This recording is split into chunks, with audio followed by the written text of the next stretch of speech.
Nakasukat po ako ng estafa dahil nag-issue ako ng cheque na hindi po nag-push through. Pero yun po ay na-dismiss dahil naman po cheque.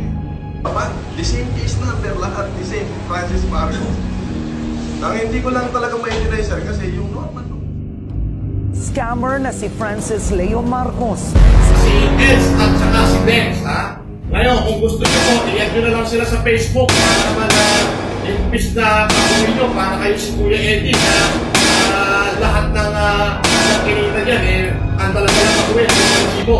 Aba, awawa na po kayo, kung sasala pa kayo,